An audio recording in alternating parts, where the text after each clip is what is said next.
Welcome to the Bali Effect. This is Preeti Tana. And this is Dee Dee Perry. What's going on, Preeti! D? No one knows why you're so excited just yet, but we'll get there. Okay. What's going on, D? Preeti, we're back. We're back. We had a little bit of well, I should say I did. I did not want to do this for the longest time. Or I wanted to take a pause because I loved going into the studio so much that I thought, I'm not doing this from home. We tried one from home. Yeah. And I didn't like, I didn't like the sound quality. So now we have these microphones and we're good. Because we're becoming official. That's what it's about. How are you doing, D?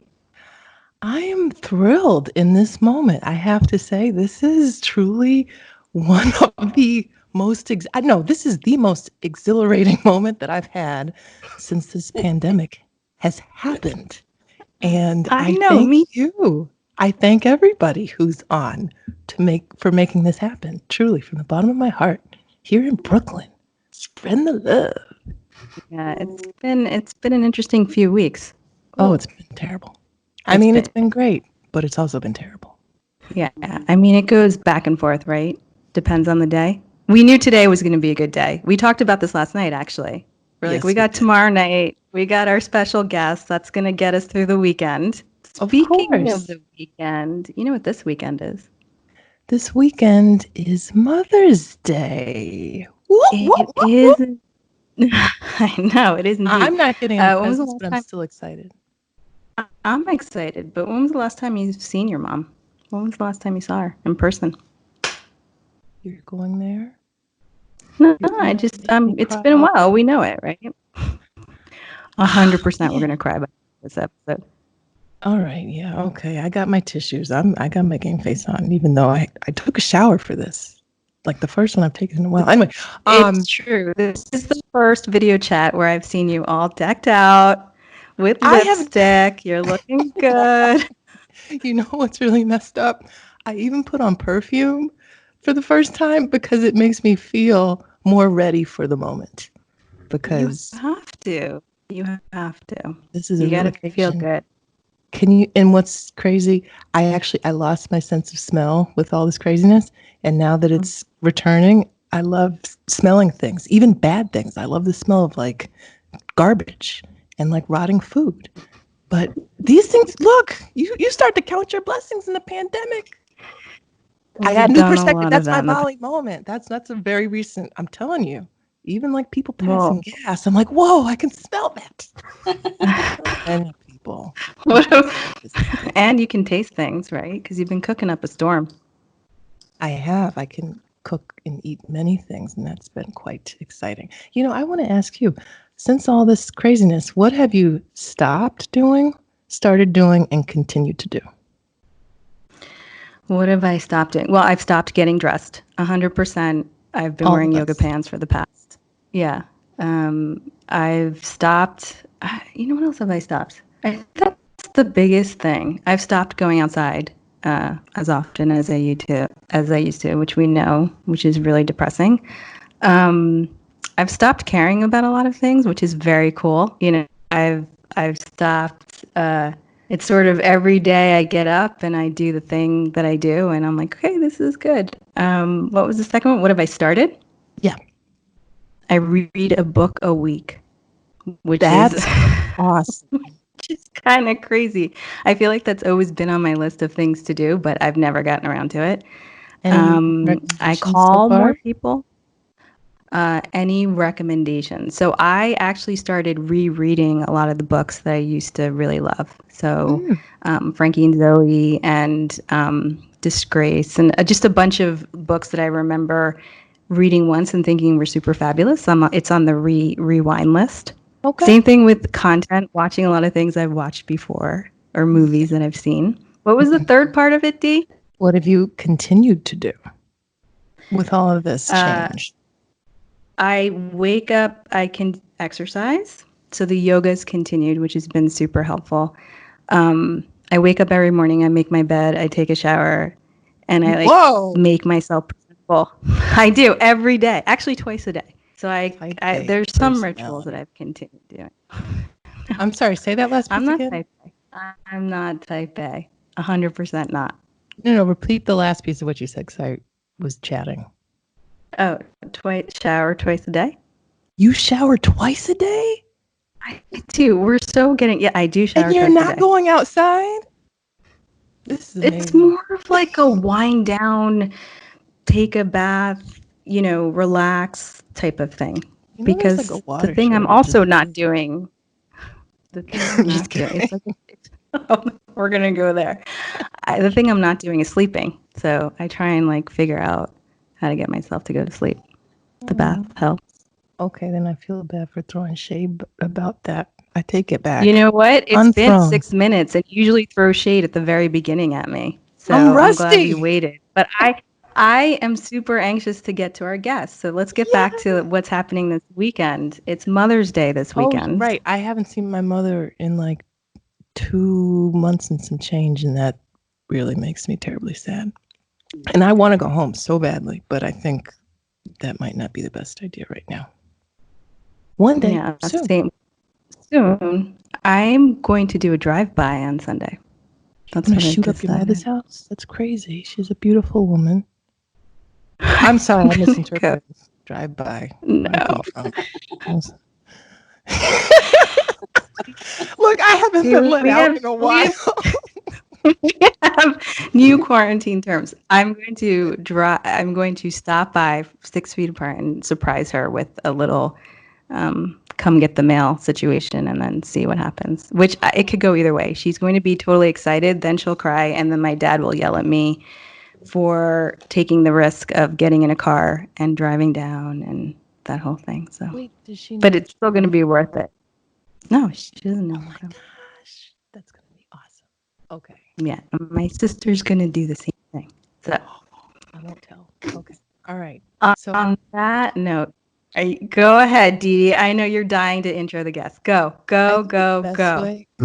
The best way that I can do this is by singing a song.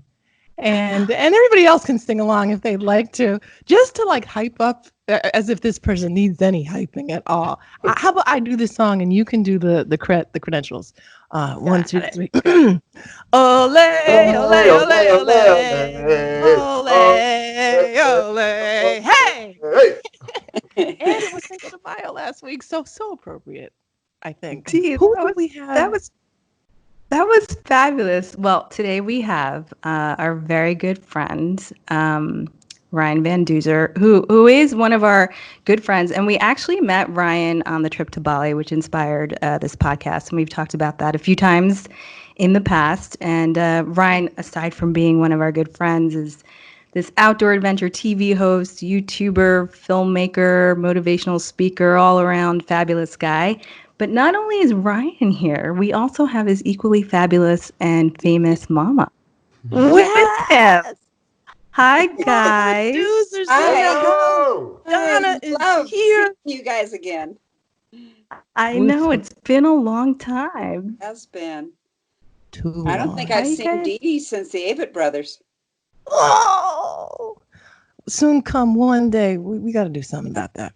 Yeah. You know what, though? It's funny, Donna, that you bring that up because that was actually one of my favorite times hanging out with you. I mean, I know it was our first time. Right. But we had a great time those 2 days. We had the one night was with Ryan. And then the three of us had a little girls' night the next night. Uh-huh. That's right. We went to dinner. Yeah. Did. Yeah. That was maybe drank a little too much wine. Yeah, that's okay. That's when I learned that if you drink wine in the Mile High City, that will make you extra high. Yes, it will. It was amazing. Little kids don't do it. You know, we are good and grown and past 21. Yeah. I loved that night with you guys. I remember that hangover. But you know, from that very first trip, it was bad. From that, you know, that's the first time I actually had gone or seen Colorado, and it was the first time, Ryan, that we met up with you after the Bali trip. I can say that the one thing that I noticed immediately with the two of you was how close you were, or are, and continue to be. So, Donna, why do you think that is? Why do you think you and Ryan are so close? I mean, best friends, it seemed like that first time. Well, I have a pretty nice son that is willing to spend time with me, and he's my only kid that lives in town. So I think there's a bit of obligation on Ryan's part because nobody else is close by. But no, we do get along great. We travel well, and he's been so gracious to take me along on his ride, I have to say. Can we throw the same question to Ryan? Yeah. Ryan, why, how are you and your mom like best buds? And has it always been that way? It's pretty much always been that way. Ever since I was a boy, I've always been a mama's boy. You know, our father left the picture at a young age when I was 6, and I essentially kind of became the man of the house. I was the oldest brother. And I don't know, I took taking care of my mom really seriously because I knew it was hard for her. Life was hard. She was a single mom. She was working hard. She was going to school. And anything I could do to make her life a little easier was a good thing. And for some reason, at 6 or 7 years old, I had that perspective. And that has continued throughout life. You know, we have our tough moments just like anybody, but we get over them pretty quick. We're good at communicating. And yeah, we have a lot of fun. Like, we just went on an amazing adventure to the Copper Canyons of northern Mexico. She came down to watch me run an ultra marathon. And it's been really fun to share the world with her, literally the world with my mom, and take her to my favorite places around the planet. So yeah, I feel very grateful. Very few What are people those trips get to like? do that. I know. It's really spectacular. What are those trips like? Donna, are you like, Ryan, don't forget this and don't forget this and don't do that? Or is it pretty much go do your thing and I'll just be here, supporting you? Mm. You want me to go first, Mom? Yeah, yes. So moms are moms, so they're always going to nag you a little bit, right? But when I take her to these far off places, she's in my world now, and so I'm kind of being the, not the parent, but the one showing her around and maybe translating it for her in a Spanish speaking country and making sure she's safe and making sure she gets margaritas and wine when she needs margaritas and wine at the end of the day. That's part of my deal. Nice. So, yeah, we have like a mother-son relationship always, but I really, really enjoy introducing her to my friends like you.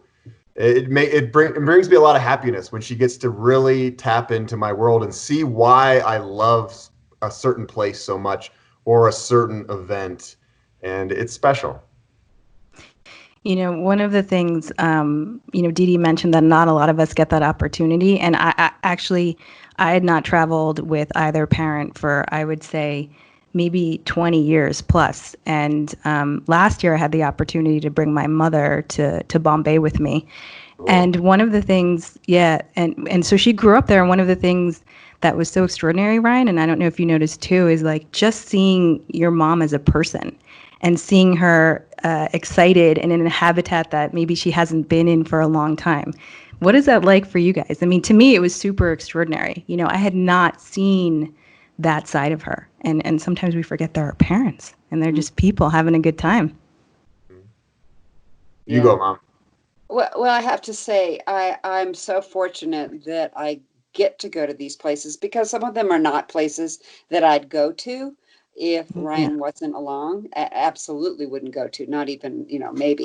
But it's so fun to have that opportunity, to go to Burning Man, to go to Ragbri, to go nice to the Burning Man. I haven't even been. Have you been to a Burning Man? I have not. She goes hard. Okay. But it's so special and it stretches me. It stretches me a lot. And then out of nowhere, Ryan takes me on a riverboat cruise. And I was like, oh my God, now this is how I would really prefer to travel. But of course, they can't all be like that. But I just feel so fortunate that he wants to go along and he allows me to come along, because otherwise, as a single person, and you guys maybe know this too, if you don't have somebody to go travel with, you just don't go. Now, Preeti, I know you're a little different because you'll go anywhere, whenever. But I've never been like that. I'm a little more cautious. So it's just, for me, an amazing gift to be able to go along. Do you have a favorite trip that you guys have taken together? The riverboat cruise. It was Burning Man for sure. Burning Man. We have small children who listen to this show, so the PG version. How about you, Donna? Well, I would have to say the riverboat cruise. All right. Okay. Yeah, I mean, that would be more my style. It's very comfortable and clean.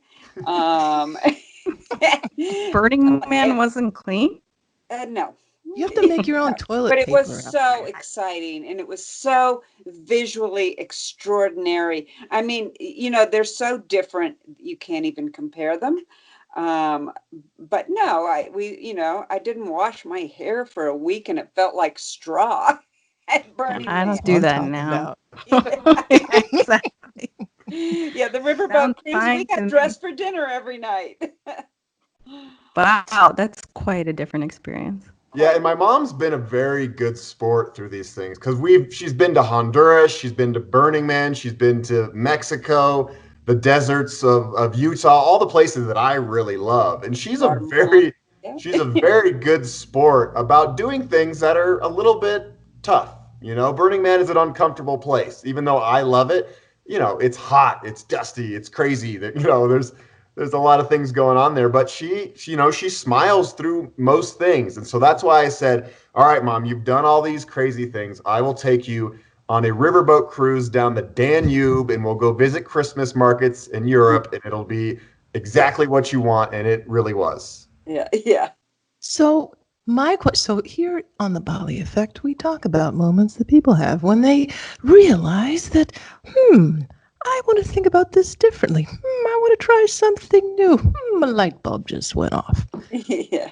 Was it always like this for you, Donna? Did you always envision yourself, one day I'm going to go and ride a bike through a desert with my son, and we're going to have the time of our lives?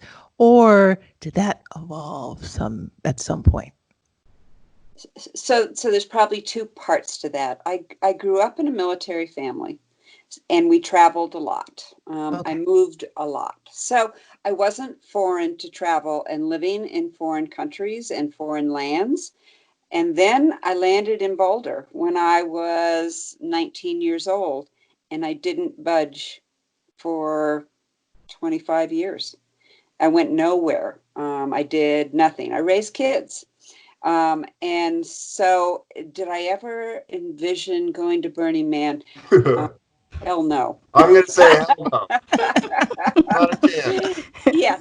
But once I got done raising my kids and I realized I now have the rest of my life, I was game for whatever opportunity laid out there. So you could be like a poster child for like AARP. The next chapter can be fantastic because the best advice I ever got as a mom when I had very young children, a woman here in Boulder told me that after your kids are grown, you have the rest of your life.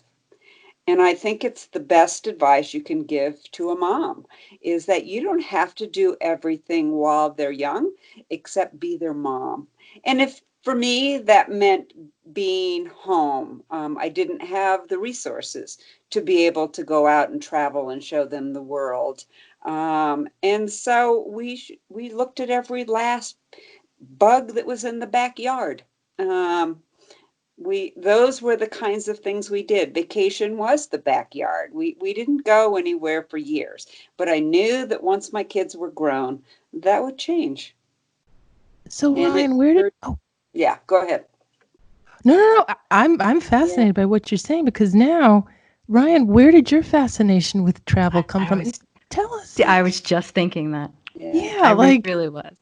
So we have ESPN. Yeah, you got ESPN, you guys. I get this question a lot, like if I grew up traveling, and we didn't have the means to travel. I traveled through the Discovery Channel, and that's how I saw the world. I saw the beautiful jungles and oceans, and I lived in landlocked Boulder, which is a very beautiful place to be, but I always wanted to see the world. And I knew that when I got older that I would find a way to do it. And so it's pretty much all self-motivated. You know, I saw what I wanted and I made it happen. My very first trip essentially was when I was an exchange student in Sweden for a year. I got a scholarship from the Rotary Foundation International to send me to Sweden, and I lived with the host family, and it opened my eyes to the world. And from that moment on, I was like, I want to make a living through travel. I want to find a way to make money, and the way I've done it is essentially to tell stories and be a travel journalist. So when did the bike thing come in? Because that's a big part of your well, what I associate you with bikes a lot. No, it's definitely a big thing. I've always loved bikes. I'll never forget when my mom got us new BMX bikes that were under the Christmas tree, and we went out and saw them, and it was exciting because we didn't get big gifts like this very often. And to me, as a kid, bicycles meant freedom. And I think that's similar for everybody who rides a bike. Because when you're a little kid, you can't really go far. You know, you can walk up and down the street in front of your house and that's it. But once you get that bicycle, you can go a little bit further. You can go past the boundaries of your neighborhood. And I loved that feeling of freedom and adventure and exploration. And now I've taken that to an extreme level where I've ridden my bike essentially all over the world. I chose not to get a car when I was 16. I've always been very environmental. I said, I'm going to ride my bike everywhere. I'm going to do what I can to keep Mother Nature clean. And so, yeah, that's essentially the quick story about why I love bikes so much. It's so interesting because we've known you for a while, and some of this I feel like either is new information or just it feels new to have this conversation. I mean, obviously, I think we've had the bike conversation before, but what I love is you're telling it again. We've heard it, but with the same enthusiasm. You know, it's cool. I don't know. It's so fun. I have to say, I didn't grow up traveling either, but I think once you know that you want to see the world, there's no stopping you. Just the minute you can do it, you do it. Yeah. I hope we get to do it again soon. Yeah. Yes. And Preeti, I will say that when you were in Boulder, you were a good sport about riding bikes around with me. I was, but you know what? This is just something I know. I was, and I was also a good sport about going on hikes, but I was really the last one, always. I was always with your mom. Thank you, Donna, for always hanging out with me, either on the bike rides or at the very, last end of the trail. So you were the better sport in all of it. I have another question. Donna, did you always want to be a mom? Yeah, I did. I always wanted family. You know, when I mentioned before that I grew up as a military brat, and big family wasn't a part of what my experience was as a child. And did you have siblings? I had a brother, yes, and my parents, and basically that was it. But like I had a couple of cousins in Connecticut, but I hardly ever saw them. The same with my grandparents. And I had this desire to create the family I didn't have.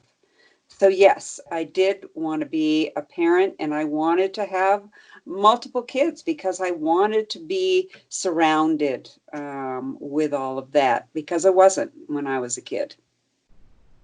And was the motherhood journey what you anticipated? For the most part, absolutely. I am a very fortunate mom. Did it have some bumps? Yep. And, and it still does. I mean, as your kids get older, the consequences get bigger, the worries get more. But I am such a fortunate mom. I have 4 incredible kids.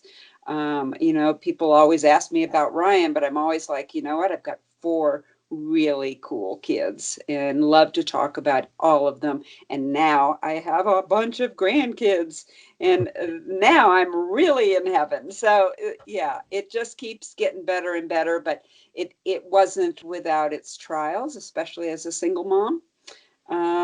There were moments when it would have been really nice to have consulted with others. I mean, I had my good friends about how to get through things. But in the end, it was me. So how did you get through some of those times? Ooh. How would I?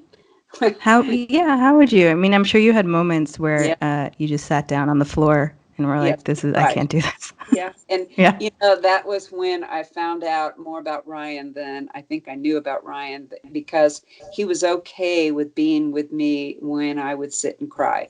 My more difficult child was his older sibling, and she's well aware of it. And we've worked through that now.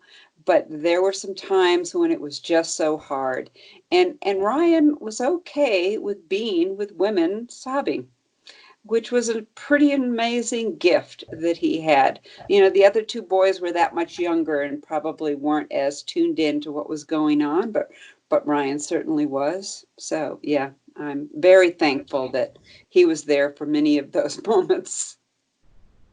Was there a moment when you started to see your son or any of your kids as your friends and not just as your children?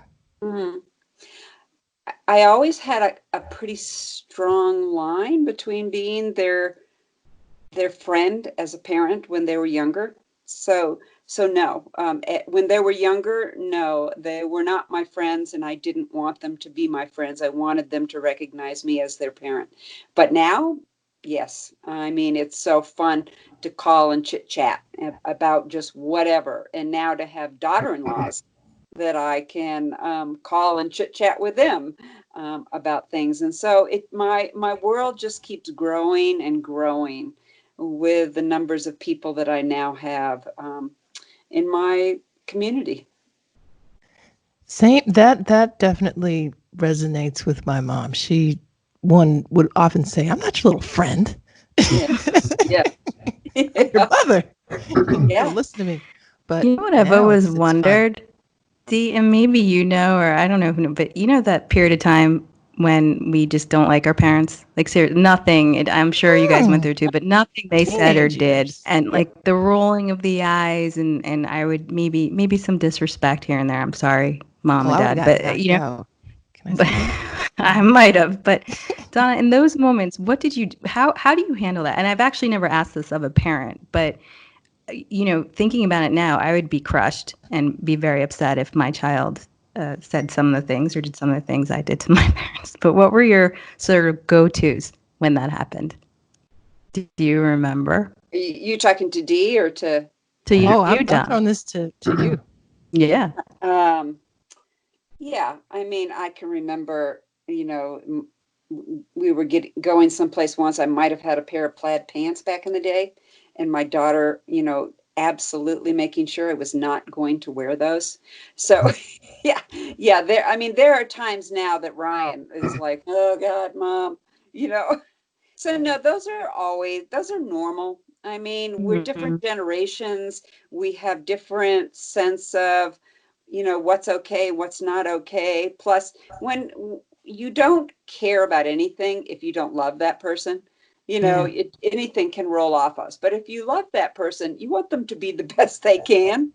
So I think it goes both ways with the kids and with the parents, that we get rather testy and irritated and short with them when they're not doing what we think is their best. I have something to add here about mom's fashion. So this is actually a very cool story. When I was in high school, my senior year, going to senior prom, a lot of my friends, a lot of kids in Boulder have a lot of money and they go in limousines. And obviously that wasn't in my budget. And so I had my mom wear a tuxedo and drive me as my tuxedo driver to my date's house and pick us up. And she wouldn't open the doors like a tuxedo driver. And she wore this really cool old tuxedo. So my dad's. It was my grandpa's. Yeah. Well, Ryan, was that your idea? Were you just like, "Mom, can you get dressed up?" Or Donna, was that your idea? My idea, yeah. That's pretty cool. That would be the cool mom. Yeah. My parents would be like, "Absolutely not." I did not go to the prom. Well, Ryan, was your mom the cool mom? Like, was your house the hangout house when you were a kid growing up? Because there's always like one or two, and then it's just everybody else's parents. Yeah, my mom was a cool mom for sure. All my girlfriends, not like romantic girlfriends, but girls loved hanging out with my mom and chatting. This one does. Yeah, there you go. Yeah. And I had a lot of parties, and I was kind of a straight edge kid in high school, so no alcohol and that stuff. And so my house was the safe place to have parties and dance and get goofy. But parents knew that there was going to be no nonsense at my house because my mom was there upstairs. My friends would knock on the door, say hi to my mom, and then come downstairs to the party zone. And so yeah, I would say that we definitely had one of the hangout houses, at least with my friend group. Mm-hmm.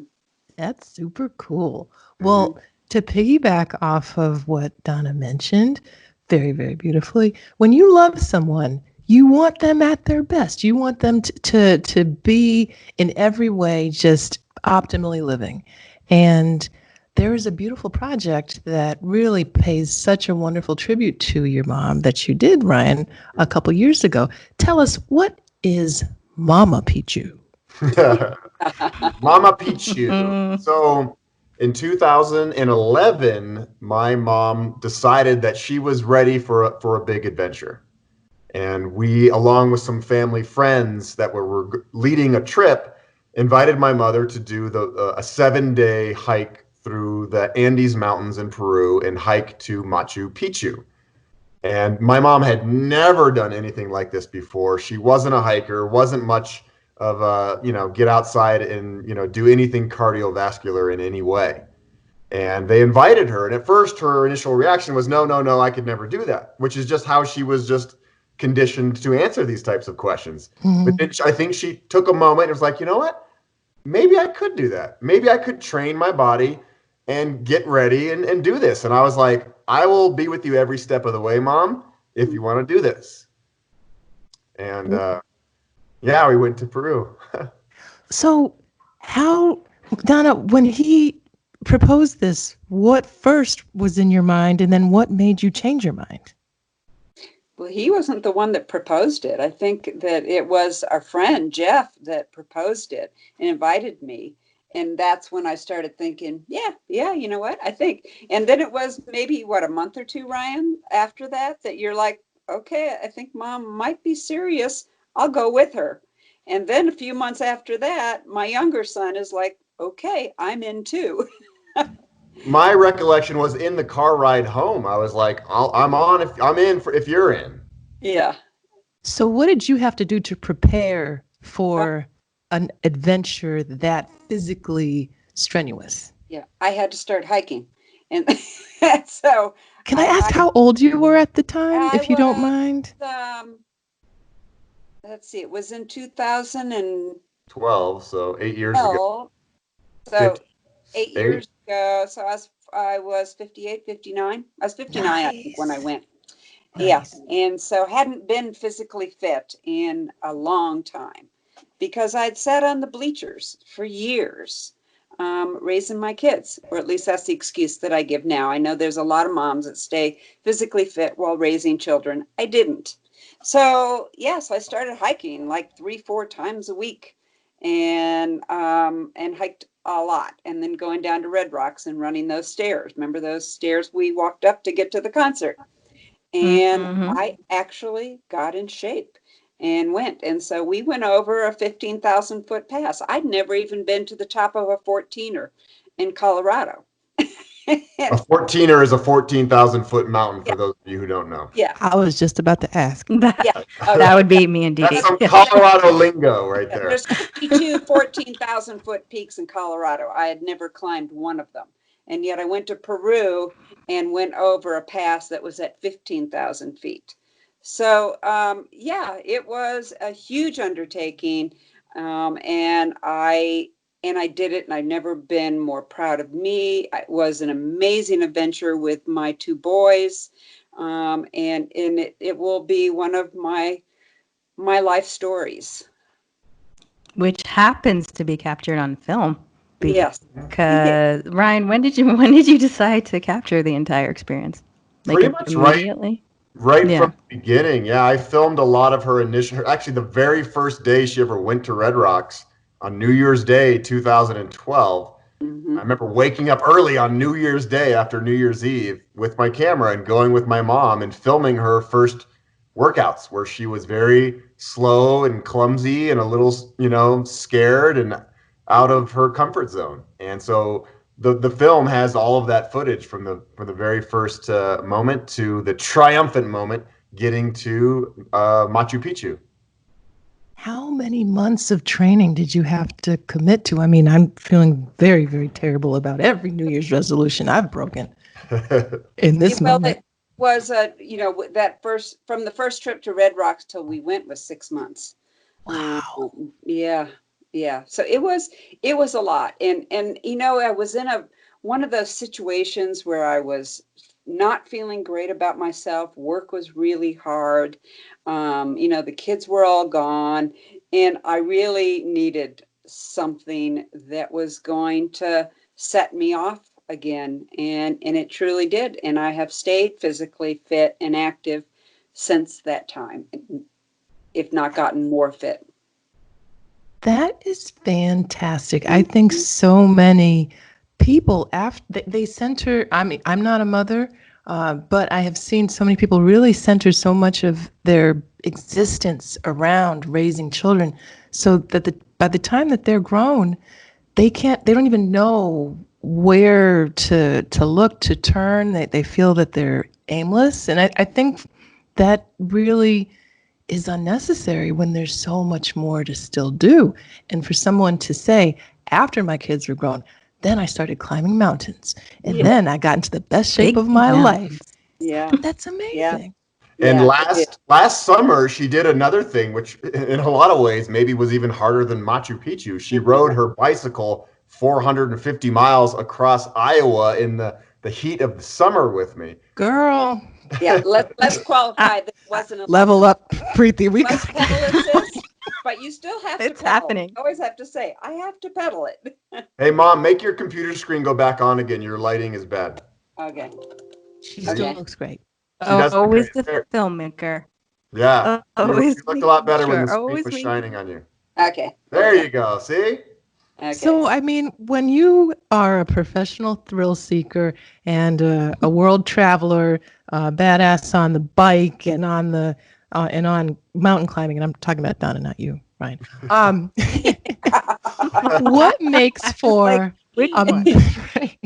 what makes for a terrific Mother's Day? Just hearing from my kids is really all I ask for.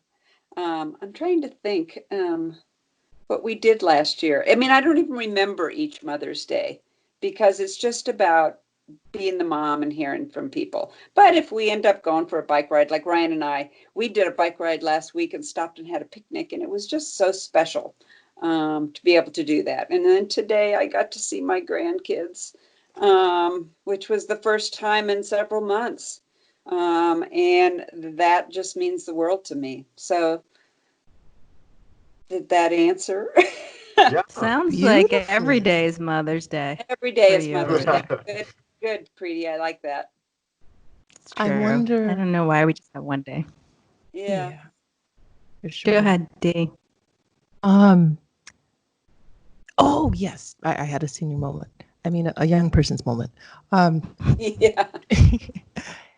I know that there are a lot of women who are single, trying to raise their children, and they don't know how they're going to do it for so many different reasons.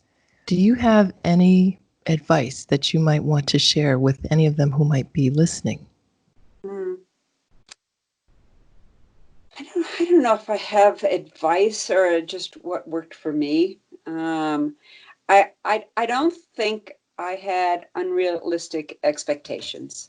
I took everything for what it was and was grateful for it for the most part. And so everything was okay because it is what it is. People have said in the past, well, how'd you do that? I have no idea. I got up every morning and, my biggest joy was to be a mom. Whether, some days I was a good mom, some days maybe not as good, but every day that was what I wanted to be. And so even now, like I've thought a lot about this whole pandemic, and people have said, well, you seem to be doing okay. And it's like, yeah, I feel fine. It's like, it is what it is. yes, I'm home, and yes, I've been a little bit lazy and laying on the couch, and I have this cute little dog that I borrowed to keep me happy, and Ryan will stop by and sit out on the back deck once in a while, and but it's been okay, and I feel the same way about being a single mom. We didn't have a lot, but it was okay because we had each other. And Ryan has often quoted this same thing. We said we didn't have everything we wanted. We had everything we needed. And I feel the same today. I have food. I have toilet paper. I mean, I'm good to go. It's better than most of us here in New York City. That's extraordinary that you have toilet paper. Yeah. Don't admit I feel that, like that was such a. I can send you some. And when we were kids, Yeah, we have. On Friday nights, sometimes we got to order pizza from Little Caesars, and it was a big deal. Mm-hmm. And so it was the little things. She said, we didn't have everything we wanted, but we have everything we needed. And every now and then we got to have a little treat. And it was like, little pizza parties with the family. And it was so exciting. Mm-hmm. Ryan, when did you realize that those sorts of indulgences in their own way were so meaningful? Did you appreciate them when you were young? Yeah, I always was very appreciative for anything. I remember if I got a new toy for my birthday, I was way into G.I. Joes. I would sleep with this toy. I was so excited. I would hold it in my hand all night, and I loved it because it didn't happen often. So when it did happen, it was a big deal. And I'm really glad that I grew up that way, because I go to schools all the time now and talk to kids, and they have $1,000 phone in their pocket, and they have an iPad, and they have all the video games at home, and I just don't know if a lot of kids these days appreciate what they have. And we really did, and I still do. I get really excited about all my new toys. I'm sending you blocks, brother. I'm sending you That's right. blocks. Some Pandemic. One of the things we love about you, Ryan. I'm easily excited. Awesome. What are you Preeti, guys do you looking most forward to? Yeah, well, I feel like we, just so you guys know, Dee and I spend some time putting together questions, and this happens every time. We have an outline, and then we sort of go off script and just shoot the shit and all the stuff. But what are you guys looking forward to the most? Once we can kind of do the things we used to do. I hesitate to say return to normal, because I think that will look slightly different. But what are you looking forward to? I have not given my mom a hug in over 2 months. Those kind of things. I know the same goes for you. Human touch, I've seen some friends from a distance, but that is something that's really missing in my life. Yeah, I've lost most of my income lately because I can't travel. There's some big things going on, but it's like, yeah, I haven't hugged my mom. Mm-hmm.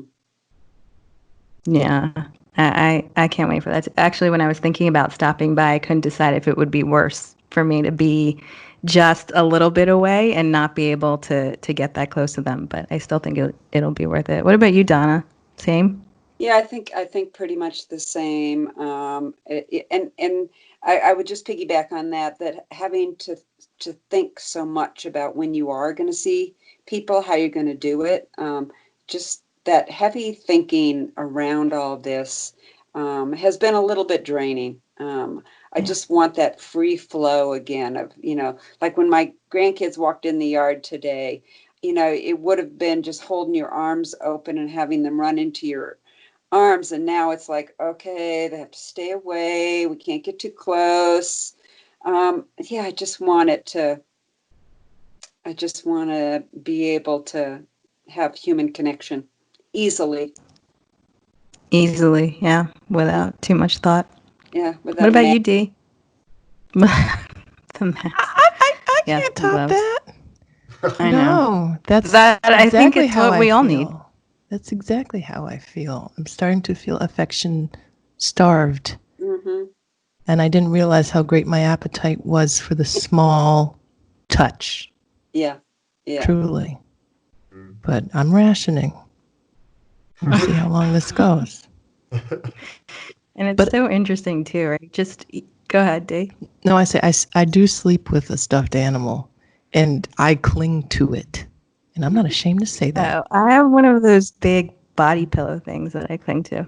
But You do what you gotta do. it's so interesting when you guys when you guys were talking about it, like how much, even when we spend time together, how much we would hug each other or how much we were touching. And when this whole thing started, I was like, it's no big deal. I'm kind of used to being on my own. But that was sort of a defense. That's totally not true. I think I was touching people all day long and connecting with people all day long. So I agree with all of you. I can't wait. I hope it's soon. Well, it won't be soon in New York City. Maybe we need to go to Boulder, Dee Dee. Yeah. I'm in. Or we go back to Bali and we bring Donna with us. Oh, Mom would like Bali. Oh, And climb a volcano. Oh my gosh. And sing a song and eat a burrito. How about that? I would absolutely. That sounds great. Oh, we didn't explain Donna the song. might be in better shape to climb. Would you like to close it up by explaining why I was singing Ole, ole, ole, ole? Would I like to? Well, yeah, you go ahead. Or I will, and it'll be silly, but I don't mind being silly. I don't remember. I mean, obviously, Ryan sang it in Bali. I don't remember if that was the first time we heard it or if it was my birthday or if it was in the back of that taxi. Was that it? But it's Ryan. And when I think about that trip, it's his theme song. But I had never met anyone like Ryan before. So whenever I hear it, I think of this guy who has so much energy and is singing this song, and it makes me laugh every time. But I don't remember the first time. When was the first time? Was it in Bali? We were all hyped up. I usually sing it when I'm with a group of people and I want to just get everybody doing the same thing. And there's usually some alcohol involved and it just feels good because you don't need to teach anybody the words. It's really an easy song to get. I first learned it going to soccer games in Mexico back in like 2002. And ever since then, like I sing it on my bike. It's a big part of my YouTube channel. People send me videos from all over the world of them singing Olé inside of tunnels while they're riding their bicycles. And so it's really spread and it feels good to do it. It does. It feels good for us when you do it. It's fantastic. I'm going to sing it tonight. Speaking of your YouTube channel, you are going to sing it tonight. I know. Ryan, it's super incredible. I don't listen, the YouTube and the Instagram stuff. I remember when we first met you from then until now. I know you've done really well. We're super excited for you because all the things we talked about, I think I even remember talking about the YouTube stuff. All of those things happened. And it's so cool to see that. Y'all. What's your YouTube station's name? It is Doozer TV. Yes. Yeah. You guys subscribe, and you have you have shows. You've been on many TV shows. Anything that you want our listeners to know about, and how can they follow you, Ryan? The best way to follow my stories are through YouTube. I mean, I have all the other social outlets, but YouTube is really where I pour out my heart and my soul. I've worked in the TV world for years, and it's exciting to be on national TV, but YouTube really is me. Like you go to my YouTube channel and you get to know me pretty quickly from, talking about my mom and friends and ex-girlfriends and why I quit drinking alcohol to the most gigantic, triumphant moments of my life. And that's what I love about it. Because when you're on TV, you're scripted and you're edited down and you're fit into a little mold. And a lot of times you're reading somebody else's script that's written for you. Mm-hmm. And YouTube is not scripted at all. Whatever happens, happens. And that's why I love sharing those stories. When did you realize that you could just create your own platform, like for yourself that way? It took a while because coming out of college, I wanted to be on TV. That's really what was going on back in the day. YouTube didn't come around until about 2005, 2006. And for the first 10 years of my career, it was TV. That was like what I wanted to be. And then, long story short, I just got sick of the TV and the entertainment world. And I said, you know what? I'm going to give it a go on YouTube. And I'm going to create the content that I want to put out into the world and the content that I feel is bringing value to the world. And I started small. Nobody watched my videos when I first started making them. It was discouraging. It was hard, but I stuck with it. I'm very stubborn, and I've built up a very great platform, and I have wonderful viewers that comment every day and say that how much my videos have inspired them to ride their bikes or be more athletic. And that really is, at the end of the day, that's the goal, to inspire people to get up off their couches and challenge themselves. And you got to showcase the beautiful Donna in the Mama Pichu documentary. I recommend that everybody go and watch it. It will motivate you. It will inspire you. Beautiful tribute to a wonderful mother and her wonderful son. Yeah, and she's been in a lot of YouTube videos. She's one of my favorite co-stars for sure. She's a YouTube star in her own right. Yeah, oh yeah, for sure. People love seeing my mom. Yeah. Well, we do. Folks, all you really have to do is Google Ryan VanDuzer, and you'll get into Doozer TV and all of his social handles. And I highly recommend it. You probably will start watching and not stop. There's a few really good ones out there that will make you cry and make you laugh. They make me cry. Pineapples. Different one, but still. I love you guys. We could go on. We need to just coordinate this separately apart from the podcast, because I just want to do more catching up. But I think, Preeti, we're running short on time. I'm sorry to say, this went by fast. And they always go by fast. Well, listen, we loved having you guys on. It was good to reconnect. Also, you were our first virtual guest podcast. But they're like professionals, so they are. We were the ones that were like, we can't get the mic to work. This thing on. So we really appreciate it, and we love you guys. Have a wonderful Mother's Day. It's so good to see your smiles, and I'm so glad we're still connected. And that's the beauty of travel, is when you come across people you don't expect to meet, and now we're friends for life. And we have you have a huge part of my corazón, my heart, and with my mom as well. Mm-hmm. Yeah. The gift that keeps on giving, that Bali trip. Thank you. Aw, God bless everybody. Guys. Stay safe, stay well. Tomorrow, or the day after tomorrow, or whenever. Whatever day. In the words of my good friend Diana Ross, someday we'll all be together. Yes, I hope so soon. Bye. Bye. See ya.